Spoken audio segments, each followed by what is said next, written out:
Ladies and gentlemen,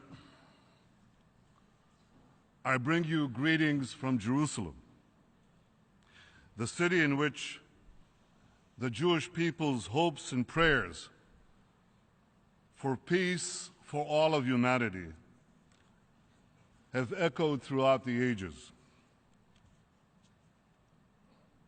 31 years ago, as Israel's ambassador to the United Nations, I stood at this podium for the first time. I spoke that day against a resolution sponsored by Iran to expel Israel from the United Nations. Then as now, the UN was obsessively hostile towards Israel, the one true democracy in the Middle East. Then as now, some sought to deny the one and only Jewish state a place among the nations. I ended that first speech by saying, "Gentlemen, check your fanaticism at the door." More than 3 decades later, as the Prime Minister of Israel, I'm again privileged to speak from this podium. And for me, that privilege has always come with a moral responsibility to speak the truth. So after 3 days of listening to world leaders praise the nuclear deal with Iran, I begin my speech today by saying, ladies and gentlemen, check your enthusiasm at the door. You see, this deal doesn't make peace more likely. By fueling Iran's aggressions with billions of dollars in sanctions relief, it makes war more likely. Just look at what Iran has done in the last 6 months alone, since the framework agreement was announced in Lausanne. Iran boosted its supply of devastating weapons to Syria. Iran sent more soldiers of its Revolutionary Guard into Syria. Iran sent thousands of Afghani and Pakistani Shiite fighters to Syria. Iran did all this to prop up Assad's brutal regime. Iran also shipped tons of weapons and ammunition to the Houthi rebels in Yemen, including another shipment just 2 days ago. Iran threatened to topple Jordan. Iran's proxy, Hezbollah, smuggled into Lebanon SA-22 missiles to down our planes and Yahud cruise missiles to sink our ships. Iran supplied Hezbollah with precision-guided surface-to-surface missiles and attack drones so it can accurately hit any target in Israel. Iran aided Hamas and Islamic Jihad in building armed drones in Gaza. Iran also made clear its plans to open 2 new terror fronts against Israel, promising to arm Palestinians in the West Bank and sending its Revolutionary Guard generals to the Golan Heights, from which its operatives recently fired rockets on northern Israel. Israel will continue to respond forcefully to any attacks against it from Syria. Israel will continue to act to prevent the transfer of strategic weapons to Hezbollah from and through Syrian territory. Every few weeks, Iran and Hezbollah set up new terror cells in cities throughout the world. 3 such cells were recently uncovered in Kuwait, Jordan, and Cyprus. In May, security forces in Cyprus raided a Hezbollah agent's apartment in the city of Larnaca. There they found 5 tons of ammonium nitrate. That's roughly the same amount of ammonium nitrate that was used to blow up the federal building in Oklahoma City. And that's just in one apartment, in one city, in one country. But Iran is setting up dozens of terrorist cells like this around the world. Ladies and gentlemen, they're setting up those terrorist cells in this hemisphere too. I repeat, Iran's been doing all of this, everything that I've just described, just in the last 6 months, when it was trying to convince the world to remove the sanctions. Now just imagine what Iran will do after those sanctions are lifted. Unleashed and unmuzzled, Iran will go on the prowl, devouring more and more prey. In the wake of the nuclear deal, Iran is spending billions of dollars on weapons and satellites. You think Iran is doing that to advance peace? You think hundreds of billions of dollars in sanctions relief and fat contracts will turn this rapacious tiger into a kitten? If you do, you should think again. In 2013, President Rouhani began his so-called charm offensive here at the UN. 2 years later, Iran is executing more political prisoners, escalating its regional aggression, and rapidly expanding its global terror network. You know, they say actions speak louder than words. But in Iran's case, the words speak as loud as the actions. Just listen to the deputy commander of Iran's Revolutionary Guard Quds Force. Here's what he said in February, quote, "The Islamic Revolution is not limited by geographic borders." He boasted that Afghanistan, Iraq, Lebanon, Syria, Palestine, and Yemen are among the countries being, quote, "conquered by the Islamic Republic of Iran," end quote. Conquered. And for those of you who believe that the deal in Vienna will bring a change in Iran's policy, just listen to what Iran's supreme leader, Ayatollah Khamenei, said 5 days after the nuclear deal was reached. Quote, "Our policies towards the arrogant government of the United States will not change. The United States," he vowed, "will continue to be Iran's enemy." While giving the mullahs more money is likely to fuel more repression inside Iran, it will definitely fuel more aggression outside Iran. As the leader of a country defending itself every day against Iran's growing aggression, I wish I could take comfort in the claim that this deal blocks Iran's path to nuclear weapons. But I can't, because it doesn't. This deal does place several constraints on Iran's nuclear program, and rightly so, because the international community recognizes that Iran is so dangerous. But you see, here's the catch. Under this deal, if Iran doesn't change its behavior, in fact, if it becomes even more dangerous in the years to come, the most important constraints will still be automatically lifted by year 10 and by year 15. That would place a militant Islamic terror regime weeks away from having the fissile material for an entire arsenal of nuclear bombs. That just doesn't make any sense. I've said that if Iran wants to be treated like a normal country, Let it act like a normal country. But this deal will treat Iran like a normal country, even if it remains a dark theocracy that conquers its neighbors, sponsors terrorism worldwide, and chants death to Israel, death to America.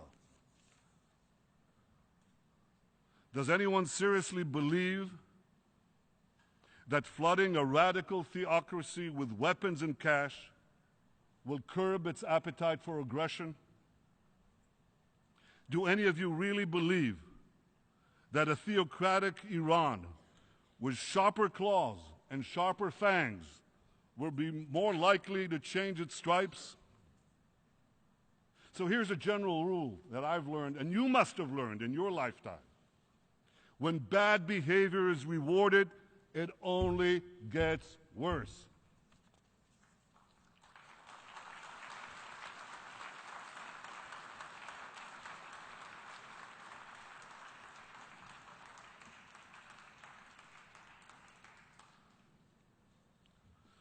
Ladies and gentlemen,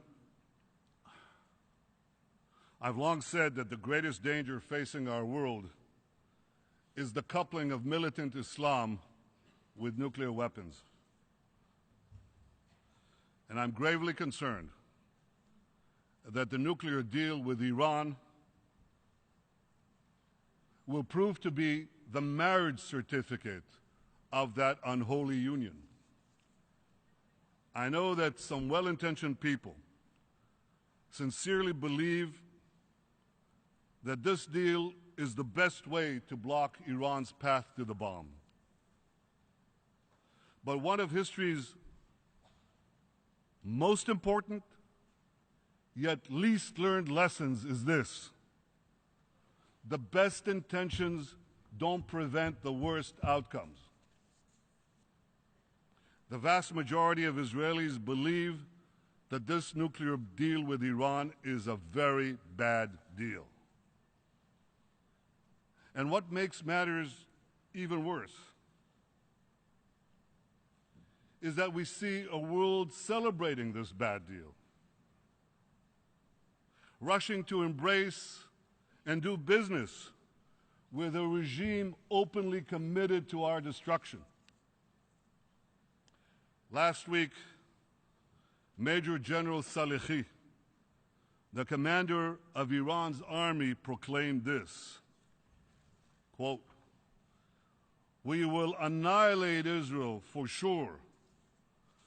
We are glad that we are in the forefront of executing the Supreme Leader's order to destroy Israel." End quote. And as for the Supreme Leader himself, a few days after the nuclear deal was announced, he released his latest book. Here it is. It's a 400-page screed detailing his plan to destroy the state of Israel. Last month, Khamenei once again made his genocidal intentions clear before Iran's top clerical body, the Assembly of Experts. He spoke about Israel, home to over 6 million Jews. He pledged, quote,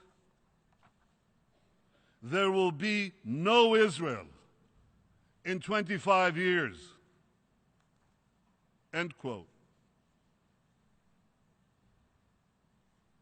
70 years after the murder of 6 million Jews, Iran's rulers promised to destroy my country, murder my people. And the response from this body, the response from nearly every one of the governments represented here, has been absolutely nothing. Utter silence. Deafening silence.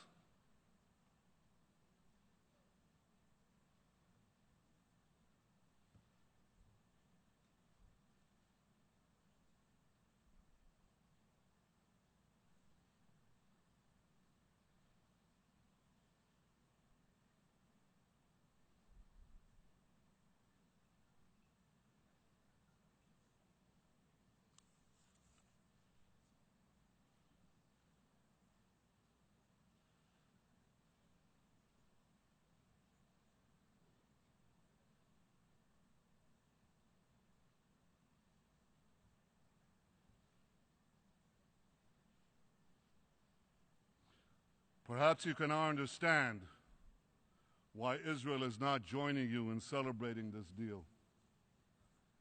If Iran's rulers were working to destroy your countries, perhaps you'd be less enthusiastic about the deal. If Iran's terror proxies were firing thousands of rockets at your cities, perhaps you'd be more measured in your praise.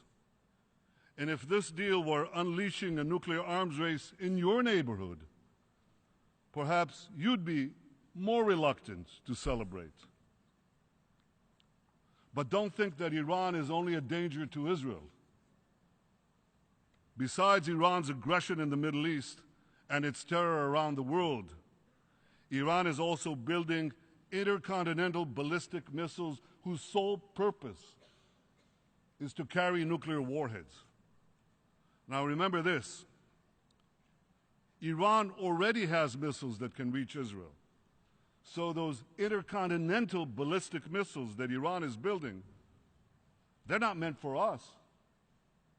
They're meant for you, for Europe, for America, for raining down mass destruction anytime, anywhere. Ladies and gentlemen, it's not easy to oppose something that is embraced by the greatest powers in the world. Believe me, it would be far easier to remain silent. But throughout our history, the Jewish people have learned the heavy price of silence. And as the Prime Minister of the Jewish state, as someone who knows that history, I refuse to be silent.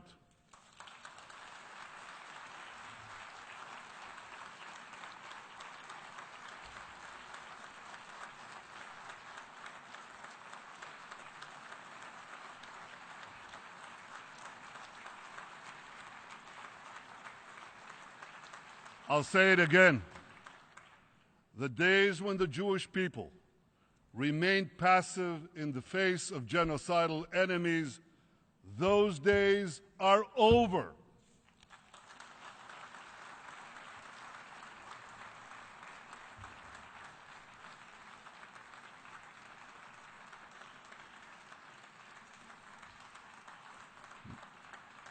Not being passive means speaking up about those dangers. We have, we are, we will. Not being passive also means defending ourselves against those dangers. We have, we are, and we will.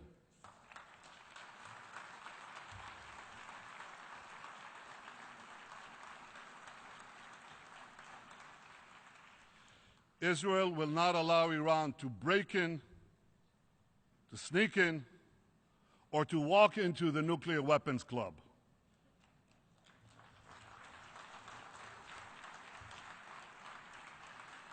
I know that preventing Iran from developing nuclear weapons remains the official policy of the international community.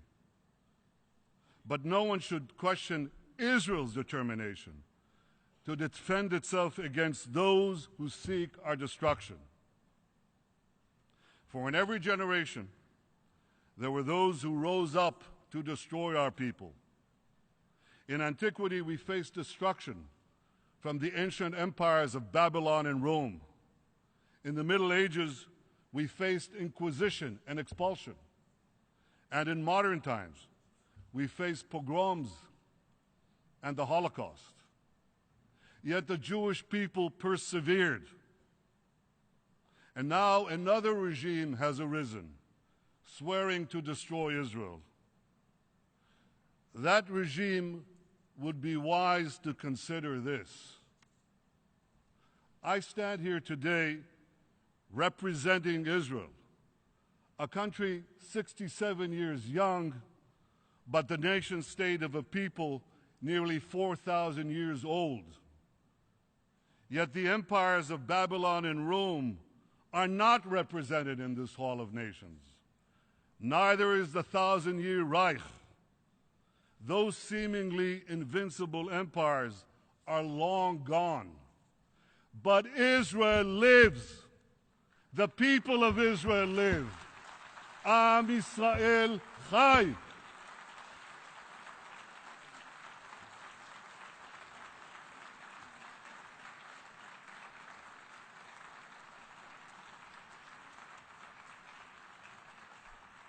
The rebirth of Israel is a testament to the indomitable spirit of my people. For 100 generations, the Jewish people dreamed of returning to the land of Israel. Even in our darkest hours, and we had so many, even in our darkest hours, we never gave up hope of rebuilding our eternal capital, Jerusalem. The establishment of Israel made realizing that dream possible. It has enabled us to live as a free people in our ancestral homeland. It's enabled us to embrace Jews who've come from the four corners of the earth to find refuge from persecution. They came from war-torn Europe, from Yemen, Iraq, Morocco, from Ethiopia and the Soviet Union, from 100 other lands. And today, as a rising tide of anti-Semitism once again sweeps across Europe and elsewhere, many Jews come to Israel to join us in building the Jewish future. So here's my message to the rulers of Iran. Your plan to destroy Israel will fail.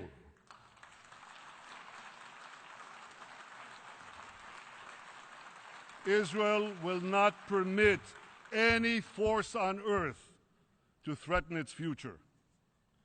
And here's my message to all the countries represented here.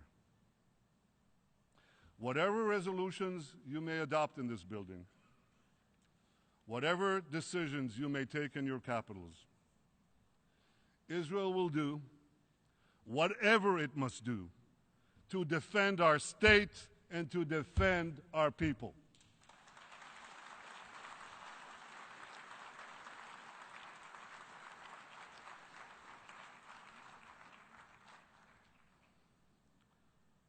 Distinguished delegates,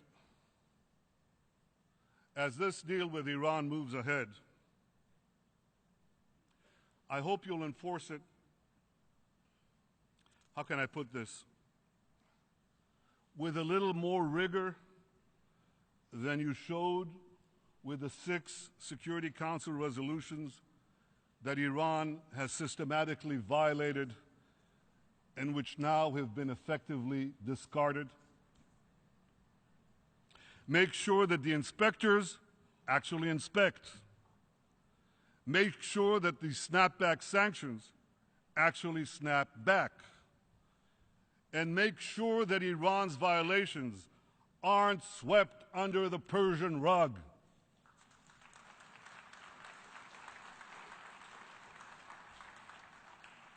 Well, of one thing I can assure you, Israel will be watching closely. What the international community now needs to do is clear.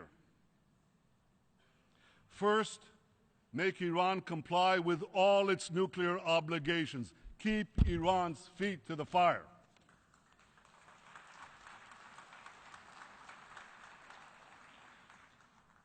Second, check Iran's regional aggression. Support and strengthen those fighting Iran's aggression, beginning with Israel.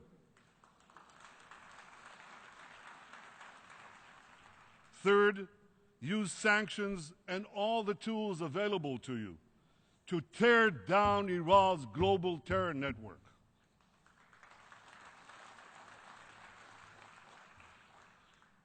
Ladies and gentlemen,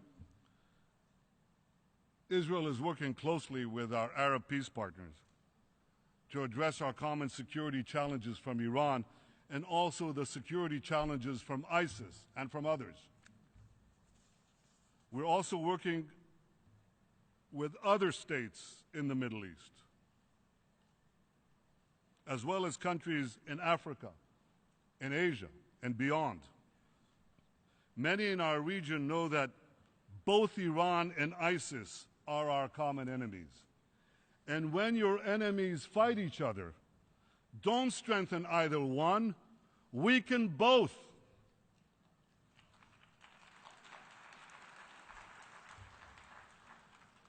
Common dangers are clearly bringing Israel and its Arab neighbors closer. And as we work together to thwart those dangers, I hope we'll build lasting partnerships for security, for prosperity, and for peace. But in Israel, we never forget one thing. We never forget that the most important partner that Israel has always been and will always be the United States of America.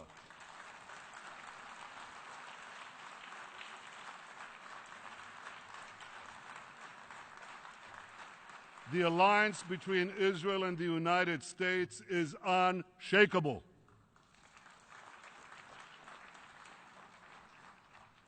President Obama and I agree on the need to keep arms out of the hands of Iran terror proxies. We agree on the need to stop Iran from destabilizing countries throughout the Middle East. Israel deeply appreciates President Obama's willingness to bolster our security, help Israel maintain its qualitative military edge, and help Israel confront the enormous challenges we face. Israel is grateful that this sentiment is widely shared by the American people and its representative in Congress, by both those who supported the deal and by those who oppose it.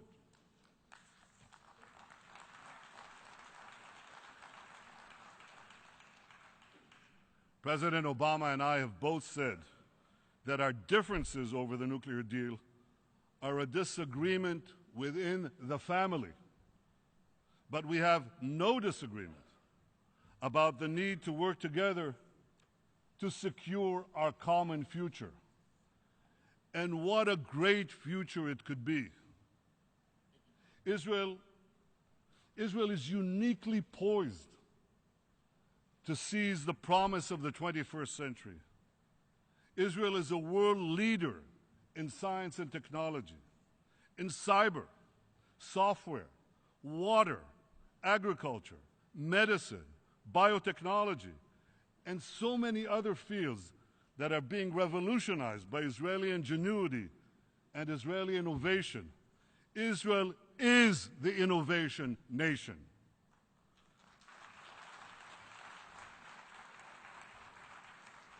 Israeli know-how is everywhere. It's in your computer's microprocessors and flash drives. It's in your smartphones when you send instant messages and navigate your cars. It's on your farms when you drip irrigate your crops and keep your grains and produce fresh. It's in your universities when you study Nobel Prize-winning discoveries in chemistry and economics. It's in your medicine cabinets when you use drugs to treat Parkinson's disease and multiple sclerosis. It's even on your plate when you eat the delicious cherry tomato. That too was perfected in Israel, in case you didn't know. We are so proud in Israel of the long strides our country has made in such a short time. We're so proud that our small country is making such a huge contribution to the entire world. Yet the dreams of our people, enshrined for eternity by the great prophets of the Bible, those dreams will be fully realized only when there is peace. As the Middle East descends into chaos, Israel's peace agreements with Egypt and Jordan are two cornerstones of stability. Israel remains committed to achieving peace with the Palestinians as well.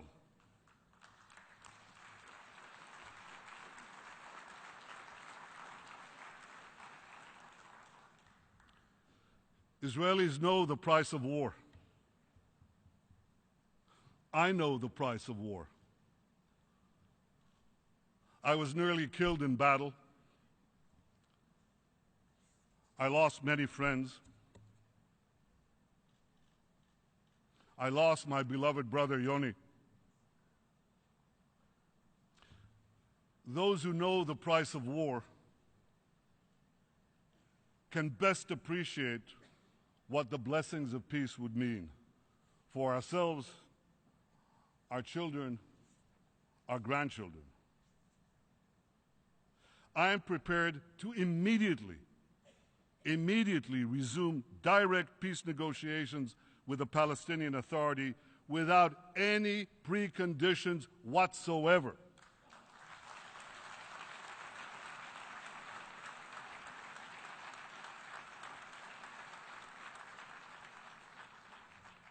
Unfortunately, President Abbas said yesterday that he is not prepared to do this. Well, I hope he changes his mind, because I remain committed to a vision of 2 states for 2 peoples, in which a demilitarized Palestinian state recognizes the Jewish state. You know, the peace process began over 2 decades ago. Yet, despite the best efforts of 6 Israeli prime ministers, Rabin, Peres, Barak, Sharon, Olmert, and myself, the Palestinians have consistently refused to end the conflict and make a final peace with Israel. And unfortunately, you heard that rejectionism yet again, only yesterday, from President Abbas. How can Israel make peace with a Palestinian partner who refuses to even sit at the negotiating table? Israel expects the Palestinian Authority to abide by its commitments. The Palestinians should not walk away from peace. President Abbas, I know it's not easy. I know it's hard. But we owe it to our peoples to try, to continue to try. Because together, if we actually negotiate and stop negotiating about the negotiations, if we actually sit down and try to resolve this conflict between us, recognize each other, not use a Palestinian state as a stepping stone for another Islamist dictatorship in the Middle East, but something that will live at peace next to the Jewish state. If we actually do that, we can do remarkable things for our peoples.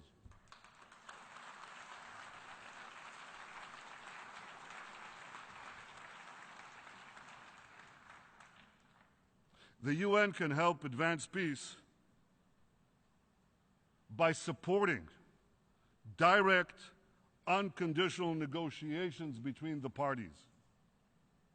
The UN won't help peace, certainly won't help advance peace, by trying to impose solutions or by encouraging Palestinian rejectionism. And the UN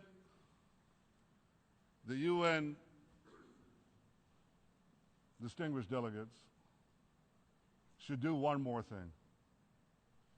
The UN should finally rid itself of the obsessive bashing of Israel. Here's just one absurd example of this obsession. In 4 years of horrific violence in Syria, more than 250,000 people have lost their lives. That's more than 10 times the number of Israelis and Palestinians combined who've lost their lives in a century of conflict between us. Yet last year, this assembly adopted 20 resolutions against Israel and just one resolution about the savage slaughter in Syria. Talk about injustice. talk about disproportionality. 20. Count them. One against Syria. Well, frankly, I'm not surprised. To borrow a line from Yogi Berra, the late, great baseball player and part-time philosopher, when it comes to the annual bashing of Israel at the UN, it's déjà vu all over again.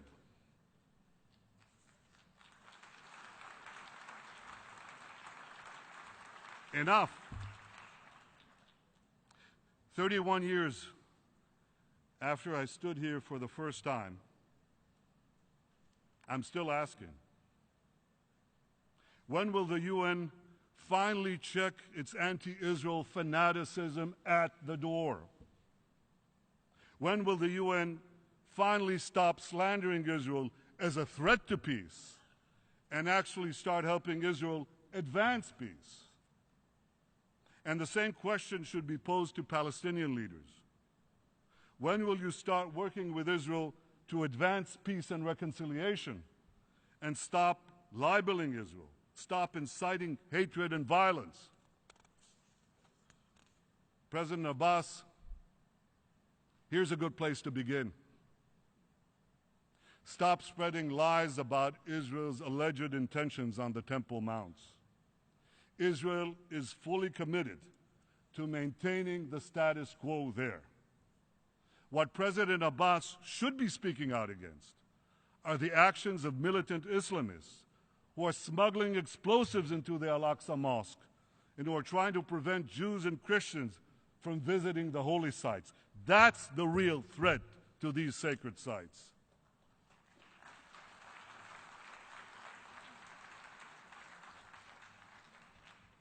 A 1,000 years before the birth of Christianity, more than 1,500 years before the birth of Islam, King David made Jerusalem our capital, and King Solomon built the temple on that mount.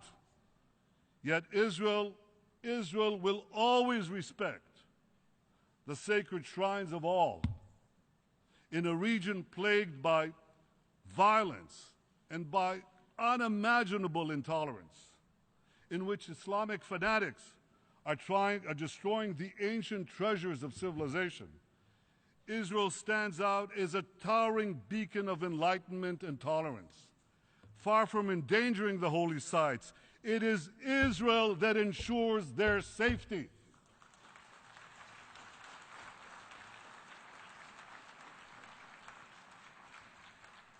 Because unlike the powers who have ruled Jerusalem in the past, Israel respects the holy sites and freedom of worship of all, Jews, Muslims, Christians, everyone. And that, ladies and gentlemen, will never change, because Israel will always stay true to its values. These values are on display each and every day when Israel's feisty parliament vigorously debates every issue under the sun, when Israel's Chief Justice sits in her chair in our fiercely independent Supreme Court, when our Christian community continues to grow and thrive from year to year as Christian communities are decimated elsewhere in the Middle East, when a brilliant young Israeli Muslim student gives her valedictorian address at one of our finest universities, and when Israeli doctors and nurses from the Israeli military treat thousands of wounded from the killing fields of Syria and thousands more in the wake of natural disasters from Haiti to Nepal. This is the true face of Israel. These are the values of Israel.